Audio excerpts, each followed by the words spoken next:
Agora, 1h03, hora certa, em nome de Teresina Hall, que pertence ao grupo O Dia de Comunicação. Teresina Hall, uma das melhores casas de shows do Brasil. Olha, boa notícia para o consumidor piauiense. A conta de energia elétrica vai ficar mais barata. Quem traz essas informações é a repórter Lalesca Setúbal. Oi, Lalesca, boa tarde para você. Explica essa história para a gente e a partir de quando a gente vai sentir essa economia no bolso. Boa tarde, Nájila. Boa tarde a você que nos assiste. É isso mesmo, nós podemos sentir uma leve diminuição na nossa conta de energia. Isso porque era cobrada uma tarifa na nossa conta, uma conta a mais, onde ela foi quitada. O senhor Joaquim Milhomem, ele vai explicar para a gente um pouco dessa questão. Ele é gerente de relacionamento com o cliente aqui da Cepisa. Boa tarde. Por que essa mudança e quando a gente vai sentir essa possível diminuição na conta de energia? Boa tarde. Só para lembrar um pouquinho de onde decorre o valor da cobrança na tarifa, em 2015 a situação hidrológica do país era muito delicada. Com isso, a agência reguladora autorizou um empréstimo para as concessionárias para que elas pudessem alcançar o valor necessário, alcançar, que eu digo, cobrir os custos de geração muito altos em função da liberação para a operação das termoelétricas, que o custo realmente é muito mais alto. Na medida em que as concessionárias foram pagando com o fundo, na realidade, aos bancos que prestaram esse empréstimo, o governo passou a ter uma pequena reserva capaz de antecipar o pagamento desse empréstimo. Então, com isso, no caso da Cepisa, em particular, que a revisão tarifária ordinária foi agora em dezembro, nós poderemos conceder, na realidade, um desconto na tarifa, na realidade, uma revisão tarifária que vá, na realidade, compensar o que foi pago de setembro para cá e vai reduzir um pouco também a tarifa daqui até dezembro do ano de 2019, quando nós teríamos outro reajuste tarifário. Quando é que começa? A nova tarifa ela passa a valer a partir de 1º de abril. Então, nós teremos um efeito pequeno, na realidade, na tarifa, pela antecipação do pagamento do empréstimo, da ordem de 1,45% de redução. É um valor pequeno, mas que traduz exatamente o ajuste que foi feito na tarifa e, oportunamente, vai ser repassado para os clientes. Essa diminuição foi no Piauí e mais 4 estados, é isso? Na realidade, essa diminuição ela tem um alcance nacional, sendo que cada empresa ela vai ter um impacto diferente em função da composição de sua tarifa. Então, o Piauí nós esperávamos, inclusive, que fosse um desconto mais perceptível ao cliente. Infelizmente, pelo ajuste, esse número ele ficou da ordem de 1,45% de redução. E como vai ser aplicado esse desconto aqui no Piauí? Vai ser diferente das demais? Sim, cada concessionária tem uma estrutura tarifária que é aprovada anualmente, que é homologada pela agência reguladora anualmente, e esse percentual vai ser aplicado à tarifa, que depois, na conta, ela também vai ter o acréscimo dos tributos, que são estaduais, que são municipais. Então, como os tributos variam de estado para estado, de concessionária para concessionária, não é um efeito direto. Então, nós teremos um efeito na tarifa que vai ser, na realidade, acrescido ou ajustado com os tributos locais. Então, por essa variação. Então, imagine que um estado que tem um ICMS com percentual mais alto ou uma contribuição de iluminação pública em cada município com valores diferentes, ele vai impactar no valor final percebido pelo consumidor. Vai estar especificado na conta para que as pessoas possam entender esse reajuste? Na realidade, em cada conta de energia elétrica, você tem o valor da tarifa em vigor, aprovada pela agência reguladora, acrescida dos tributos. E numa abertura um pouco maior, você vai ver na conta o que é tributo federal, o que é encargo do setor, o que é contribuição de iluminação pública. Então, assim, o valor da tarifa ele já vem incluído os tributos, com abertura um pouquinho na conta de energia elétrica. Na linha principal da tarifa, você vai ver um valor que já inclui, por exemplo, PIS, COFINS, encargos do setor elétrico e uma abertura mais para os tributos locais, municipais e estaduais. Senhor Joaquim, esse desconto é diferente, por exemplo, das bandeiras tarifárias que ficam mudando? As bandeiras tarifárias, elas têm a ver exatamente com o comportamento hidrológico, na medida em que os reservatórios estejam cheios e possam operar as hidrelétricas, a tarifa é mais baixa, que é a bandeira verde, onde você não tem acréscimo. Na medida em que os reservatórios começam a secar, nas épocas mais quentes do ano, o governo autoriza a operação com usinas termoelétricas, a geração, que gera, o custo de geração ele é muito maior e o governo passa a aplicar as bandeiras tarifárias, que é essa diferença do custo da geração. Não tem nada a ver, nesse momento, a diminuição em função da antecipação do empréstimo com as bandeiras tarifárias, às quais nós estamos sujeitos a depender da condição hidrológica. Provavelmente, nos meses mais secos, nós teremos as bandeiras tarifárias aumentando naquele mês as tarifas de energia elétrica. Quem pode sentir esse desconto? Por exemplo, um empresário que tem várias empresas, que a empresa dele funciona todos os dias com grandes equipamentos, ele pode sentir mais ou menos esse desconto de agora? O valor médio a ser percebido pelo consumidor é de 1,45, como eu falei. A depender da classe e das tarifas, porque o empresário ele tem uma tarifa diferente de um consumidor residencial. Então vai variar um pouquinho, não vai ser exatamente o mesmo valor de redução, a depender da classe de classificação dos consumidores, mas todos terão redução, já que o empréstimo antecipou o pagamento da tarifa, a redução da tarifa para todas as classes. Senhor Joaquim, esse desconto é bom? Como o senhor avalia esse desconto na conta dos consumidores? Na realidade, o custo com a energia elétrica, o custo da tarifa, a composição da estrutura tarifária, ela hoje representa, na sua maior parte, encargos do setor, custos de geração, custos de transmissão e tributos. Então, assim, para as concessionárias, cada vez que a conta de energia elétrica sofre alguma alteração em função dessa estrutura, é muito ruim. Então, para nós, o ideal é que nós tivéssemos uma estrutura tarifária que representasse uma melhor condição de arrecadação, de relacionamento. Então, conta alta é ruim para as concessionárias. Então, hoje, para ter uma ideia de uma conta média de R$100, ficam com a concessionária para todos os investimentos, reinvestimentos e toda a operação aproximadamente R$18. Então, na estrutura de tarifária, o que mais pesa realmente são os custos que as empresas não gerenciam. Então, para nós seria muito mais interessante que essa redução ela fosse maior, mais percebida pelo cliente e que facilitasse, inclusive, o relacionamento com os mesmos. Muito obrigada, senhor Joaquim Milhomem. Tenha uma ótima tarde. Nájila, essas são as informações desse desconto que foi mínimo, mas todo desconto é bom, não é verdade? Volto com você. Com certeza, Lalisca, todo desconto é bem-vindo.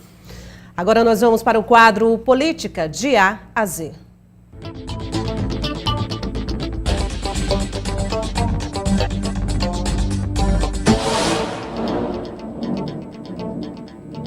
Boa tarde, Arimaté Azevedo. Boa tarde, Nájila.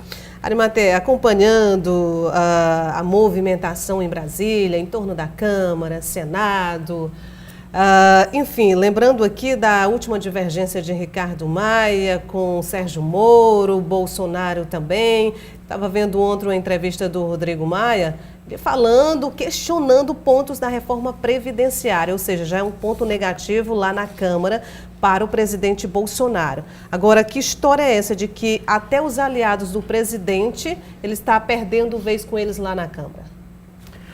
O Bolsonaro foi derrotado ontem na Câmara. Mas eu queria lembrar aqui, Nájila, que no seu perfil do Twitter, acho que foi segunda-feira, o ex-presidente Fernando Henrique Cardoso deixou claro, eu acho que até como forma de alarme ou de um conselho direto ao próprio presidente Bolsonaro. Olha o que ele diz. Os partidos são fracos, o Congresso é forte. Presidente que não entende isso, não governa e pode cair. E ele continua: maltratar quem preside a Câmara é caminho para o desastre. Precisamos de bom senso, reformas, emprego e decência. O presidente do país deve moderar, não atiçar. Fecha aspas. Tudo que o Fernando Henrique disse ali, Bolsonaro faz exatamente o contrário. Aliás, eu não sei nem se o Fernando Henrique está com esse poder, todo esse peso todo, essa moral toda para dar esse conselho. Mas o Bolsonaro atiça os filhos, atiça essa horda que nas redes sociais pensa mais com os pés do que com a cabeça. E o resultado disso é o claro recado que a Câmara dos Deputados mandou para o Palácio do Planalto. Endureceu mais ainda a questão de gasto do governo federal. E os deputados aprovaram um projeto que reduz o poder do Executivo sobre gasto. O que significa, na verdade, uma grande derrota para Bolsonaro, que ao invés de moderar, procurar o diálogo, atiça, ele estimula, incentiva a agressão. É claro que está dentro dessa vitória dos deputados o recado para chamar Bolsonaro a balcão de negócio. Ou seja, as velhas práticas que existem. Eles querem que haja negociação em torno da reforma da Previdência. E nessa reforma é aquela história do tomar lá da cá. E não adianta o presidente dizer que vai chamar as redes sociais para ficar contra esse ou aquele deputado. Porque eles, ou esse povo da rede social, não vai além das mensagens agressivas. Tirar esse velho hábito de por ir querer se apossar das coisas públicas tem que ser pelo diálogo, não com enfrentamento. E isso Bolsonaro se perdeu no caminho. Nájila, só para se ter uma ideia da fragilidade do governo, o projeto contra os gastos, aprovado ontem, teve votos até de deputado do partido do Bolsonaro, do PSL. Então, é aquela história. Está na hora de Bolsonaro atentar para o que disse Fernando Henrique, sob pena de tropeçar e cair. Bom, falando em partidos, eu vou trazer agora a nossa discussão aqui para a Assembleia Legislativa, porque eu até anunciei no comecinho dessa edição que os petistas estão bem seguros de que o governador Wellington Dias deve sim dar uma parte bem maior da sua gestão para eles. Inclusive, o deputado Franzé falou sobre isso, a nossa equipe de reportagem que esteve hoje pela manhã lá na Assembleia Legislativa. Vamos conferir. A previsão é de que todo o secretariado já seja anunciado no início do mês de abril deste ano. E a tendência é que o Partido dos Trabalhadores tenha presença massificada na gestão. Temos que ter um critério. Não vai ser de quem grita mais levar cargos A ou B, ter privilégio A ou B. Eu acho que tem que ter um critério. E a nossa linha de raciocínio dentro do Partido dos Trabalhadores é o critério do voto. Então, é quem votou no governador. É o critério que nós queremos ter. Então, o Piauí teve, dentro da eleição aqui no estado do Piauí, o partido que mais teve votos para suas bancadas foi o Partido dos Trabalhadores. Nós temos mais de 300 mil votos, e esses 300 mil votos muito fidelizados, coisa que não aconteceu 100% nas outras candidaturas das outras agremiações. Essa a linha de argumentação do PT, é isso que nós vamos colocar na mesa de negociação com os demais partidos. Que o PT tenha um espaço proporcional ao que ele colaborou para a vitória. Mas para o parlamentar, isso não significa que os partidos da base vão ser desprestigiados. Não queremos de forma nenhuma tratorar nenhum partido, tratorar nenhuma agremiação. Nós queremos é que o critério seja justo, o critério seja colocado ali de forma bem unânime e chegue aí um consenso. Nós não queremos de forma nenhuma o litígio, como não fizemos litígio aqui na eleição da mesa diretora, como não fizemos litígio no processo de discussão da reforma administrativa, também não iremos fazer litígio no momento de ter o critério para a distribuição dos cargos. Em gestões passadas, Franzé Silva já participou do governo Wellington Dias como secretário da administração, mas no atual momento o parlamentar garante que pegou gosto por estar aqui na Assembleia e que não deve compor o secretariado, pelo menos pelos próximos dias. Até o exato momento, o que se tem de confirmado são os nomes de Osmar Júnior para a Secretaria de Governo e de Fábio Abreu para a Secretaria da Segurança.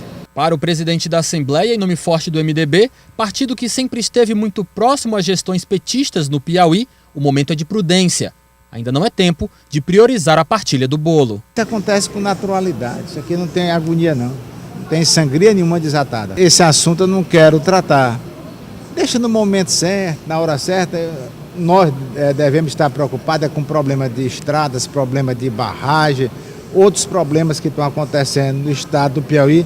Isso acontece no seu devido tempo, na sua devida hora. Isso aqui não precisa de tanta agoniação, não. Será que tem gente agoniado? Nájila, todo mundo sabe, isso parece só o Ministério Público Eleitoral não percebeu, que teve um governo montado para ganhar a eleição. E agora estão desmontando esse governo. Estão montando um novo governo para governar, nova equipe para governar. O deputado Franzé diz que não vai ganhar mais cargos aquele que gritar mais. Eu já ouvi o deputado, colega dele do PT, o Francisco Lima, dizendo que vai ganhar mais cargos aquele que trabalhou mais. Olha, um governo que utilizou-se de todo um esquema, já um aparato administrativo, político, e elegeu 17, dos quais a maioria ex-gestores, ex-secretários, ele não pode ficar fazendo essa divisão de quem trabalhou mais, até porque ninguém sabe quem trabalhou mais, quem trabalhou menos, porque todos foram beneficiados pelas mesmas verbas, pelos mesmos esforços que se fez para eleger, dos senadores, o governador e os deputados. O que chama a atenção aí é saber como é que o governador vai montar esta equipe. Ele está, eu já disse aqui e repito, de novo mesmo, só o 4º mandato do Wellington, porque a equipe é velha. Essa equipe que está aqui nos 86 dias, se não me engano, de governo, do 4º governo, é a velha, é a do 3º governo. Ele vai trocar toda ou em parte, porque só quem ainda não se assomou e não se aproveitou do governo foram os deputados novos. O Franzé é um deles. Mas o Franzé é da equipe, o Franzé é o chamado deputado, o político da casa. Ele é de casa. Ele tem mais poder até do que todos os veteranos têm aí. Querido, é muito jeitoso, ele sabe como trabalhar isso. Então é preciso saber quem vai ser compensado. Se mais ou menos é outra história. O problema que está aí, com o pepino na mão, é o Wellington, que ninguém sabe, ele não vai, ele está passada a reforma, acho que nessa sexta-feira já sanciona, já é publicado, então só se espera que ele não anuncie a equipe no dia 1º de abril. Dia 1º de abril tem a história que é dia da mentira, pode ser que ninguém acredite em tudo que você faz, mas tá a batata quente na mão dele para saber como formar essa equipe. Franzé Silva insiste em dizer, em expor o seu querer de cumprir o seu mandato como deputado estadual. Acho, inclusive, Arimatea, que ele daria um ótimo líder do governo lá na Alepo. Ele fala como tal. O Franzé é muito preparado. Ele tem uma noção grande, muito macro da administração. Agora, quero dizer o seguinte, eu fiz uma aposta com você de que pagaria um almoço. Como ele vai ser secretário. Ele vai ouvir o Wellington chamando e arrisco até dizer que ele seja o secretário de Educação. Embora eu já tenha sabido que corre pelas cercanias um nome, Ellen Géria, um nome assim. Ellen Géria, que já faz parte da SEDUC. Ellen Géria, né? Isso. Eu arrisco perguntar, é homem ou mulher? É homem. Ellen, pois é. Pois tem essa história de que o Ellen Géria pode ser o bola da vez aí para a Secretaria da Educação. Contempla muitos interesses, entre eles o da primeira-dama. Ellen Géria atualmente é um dos superintendentes da Secretaria de Educação do Estado. Perdoe pela minha ignorância. Arimatea, vamos dar um pulinho na Câmara Municipal, porque, olha só, a polêmica lá na Câmara desta quarta-feira foi que bases políticas estão sendo cooptadas, ou seja, apoio a determinado vereador, já de olho nas eleições 2020, estaria sendo comprado.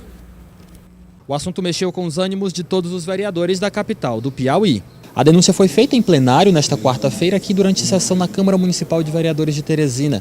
Por cooptação, se entende a troca de favores políticos por dinheiro. A denúncia foi feita pelo vereador Paulo Roberto, que após a repercussão do assunto não mais se pronunciou. Mas o vereador Edilberto Borges, o Dudu, afirmou que há claros indícios da prática na casa. Há indícios fortes. Algumas lideranças, alguns vereadores aqui que começam a colocar isso publicamente. Eu tenho dito que, ao ter o que eu estou levantando, eu vou denunciar formalmente.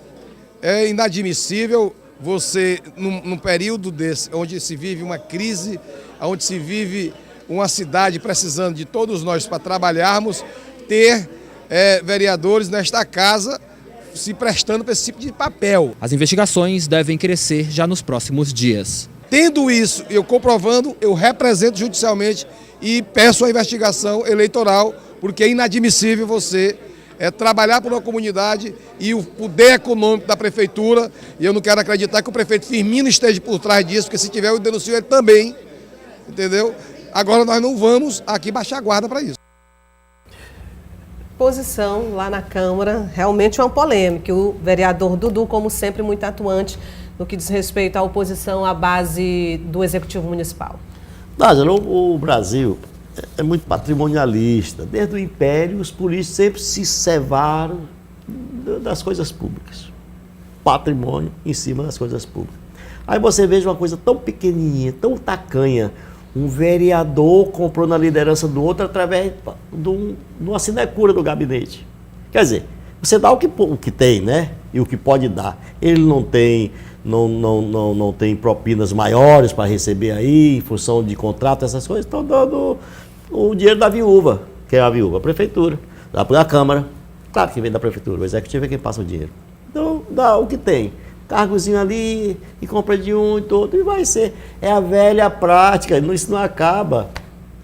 Você quer que acabe do vizinho, mas você mantém o seu.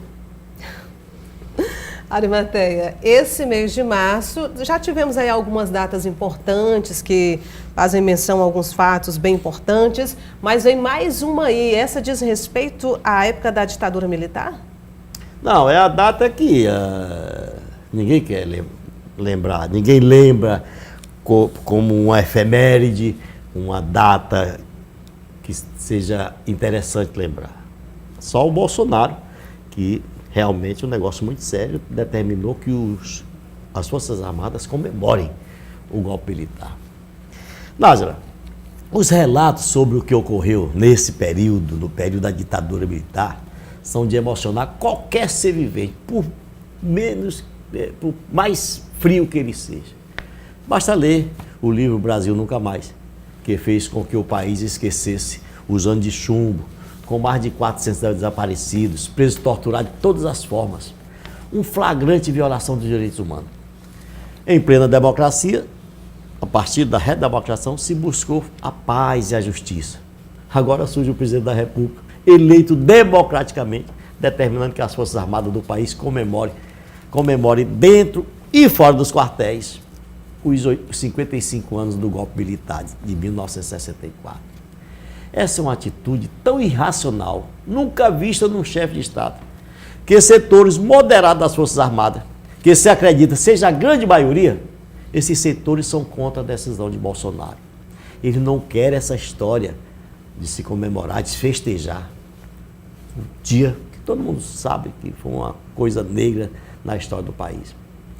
Olha, está havendo um grande desconforto dentro do Exército, da Marinha e da Aeronáutica, por entenderem que o presidente quer é comemorar uma velha ferida nacional. Se costuma dizer que na ditadura foram condenáveis os atos dos dois lados, dos chamados combatentes e dos ditos combatidos. Mas a partir da redemocratização do país, todos passaram a conviver pacificamente. E teve punições, teve anistia, teve punições. E graças a Deus que dentre os que são comandados pelo capitão presidente, a grande maioria pensa diferente e tem bom senso. Ou seja, a data é importante sim para Bolsonaro, mas para as Forças Armadas, pelo menos para a maioria, não. Ele foi para o Chile, recebido por um governo democrático e tudo, e estava fazendo loas à ditadura do Pinochet. Tanto que provocou reações que muitas autoridades, parece que entre eles os presidentes da Câmara e do Senado de lá, não foram ao jantar que lhe foi oferecido. Arimateia, se eu não me engano, nós vamos hoje para o 3º capítulo da história do preso, ou melhor, do Batman, que foi transferido de Altos, escoltado, melhor dizendo, de Altos, aqui para a Casa de Custódia em Teresina. Qual é o capítulo de hoje? Em outras palavras, a história do cabaré da Custódia. Cabaré da tia Custódia. Eu vou contar uma história, Nádia, que virou piada. A prisão de um prefeito de uma cidade lá do sul do estado, quando depois de passar alguns dias na casa de custódia, que na verdade ele estava na casa de albergados. E ao ser solto, chegou à sua cidade, voltou à cidade, reuniu uma multidão no improvisado comício e começou a agredir os adversários. Disse que os adversários haviam inventado lá na cidade que ele estava preso. Ele disse que isso era uma grande mentira, porque, na verdade, ele disse que tinha vindo a Teresina e ficou na casa de uma tia, a sua tia Custódia, querendo enrolar lá o povo. E essa história não virou piada, mas foi verdadeira. Pois bem, essa casa da tia, que lembra uma outra tia, que muitos bacanas gostam de frequentar, pois essa casa da tia, que virou um cabaré de alto luxo, pelo cachê de 15 mil, né, pago aos agenciadores, ela passou a ser investigada pelo Ministério Público. Eu soube hoje que o Ministério Público quer explicações, uma vez que não se tem qualquer informação de medida de natureza administrativa adotada pelo governo do estado. O promotor de autos, Paulo Rubens Rebouças, Paulo Rubens Pereira Rebouças, se não me engano, pediu inclusive o afastamento dos agentes envolvidos. Agora, Nádia, resta saber que agentes são esses, porque o que se sabe é que foram os agentes que denunciaram, os agentes penitenciários que denunciaram essa história. Você viu a história dos áudios, em que eles falam que foram usados, correndo o risco de serem, de haver até um confronto com uma possível resgate do preso. Porque, veja bem, quem emitiu a nota, esse traslado do preso, está no memorando recebido lá na cadeia de autos, e esse memorando foi passado por um gerente da Secretaria de Justiça. Claro que ilegalmente, porque, como já se disse aqui, quem determina o deslocamento de preso é o juiz. E o juiz das execuções penais não autorizou essa remoção do Batman, que eu já disse, e você já repetiu, o Batman é aquele bandidão perigoso lá do Paraná que está preso aqui. Olha aí a corda arrebentando do lado mais fraco. Ninguém foi punido na Secretaria de Justiça, pelo menos até agora. E agora vão pegar os pequenos. Vão pegar aqueles que cumpriram a ordem. E como se diz que soldado, às vezes, soldado mandado não merece castigo, pode ser que com eles aí aconteça o contrário. Arimateia, logo no início dessa edição, já mudando aqui de assunto, nós mostramos o 7º dia de manifestação dos estudantes da UESP, inclusive ocupando a reitoria. Na verdade, de greve já são 10 dias, mas de manifestações, 7 dias, ou seja, uma semana. Será que eles vão ter alguma posição, alguma resposta do governo antes que isso se alastre ainda mais? O governador Wellington Dias já assinou que irá receber os grevistas da UESP para conversar, o que já faz tardiamente. Ele está quebrando assim a decisão inicial de que não teria nenhuma negociação com os grevistas. Veja bem, essa coisa acontece pela suspensão de todas as atividades da universidade, inclusive as chamadas essenciais, como a confecção da folha de pagamento. E olhe lá, torna-se urgente uma posição do governo, pois a comunidade universitária corre o risco, sabe de quê? De não receber salário no próximo mês. Olha lá, Nájila, sem querer discutir quem está certo nessa questão da greve dos professores e agora com os alunos envolvidos, fica claro que a UESP não pode continuar sendo reles departamento do Palácio de Karnak, que nem no organograma está. Olhe, os seus gestores estão à mercê da boa vontade e dos calundus de secretário de Fazenda, secretário de Governo, secretário da Administração e do próprio governador. Reitor, antes de ser um auxiliar na linha administrativa, é um agente eleito pelo desejo da comunidade acadêmica. E nessa condição, deveria ser o gestor da própria dotação orçamentária da universidade e, por ser assim, se tornar responsável verdadeiramente como gestor de receita e despesa. Francamente, Nájila, do jeito que está, o reitor, que no caso é o Noga Cardoso, não tem dinheiro sequer para tirar as goteiras nesse período invernoso. Em outras palavras, o reitor é de fato, mas não de direito. Eu fico imaginando aqui que os deputados assistem passivamente à deterioração de um grande patrimônio do Estado, que é a UESP, e nenhum toma a iniciativa de buscar uma mediação para esse conflito atual e, principalmente, resolver definitivamente o problema da dotação orçamentária da universidade. Se não tomarem uma posição, todos, do governador aos deputados, vão pagar caro por isso. Infelizmente, a situação é essa. Por hoje é só, Arimatea. Até amanhã. Boa tarde para você. Até amanhã. No próximo bloco, já nas semifinais do Campeonato Piauiense, o River foca agora nas finalizações para evitar erros na partida contra o Piauí.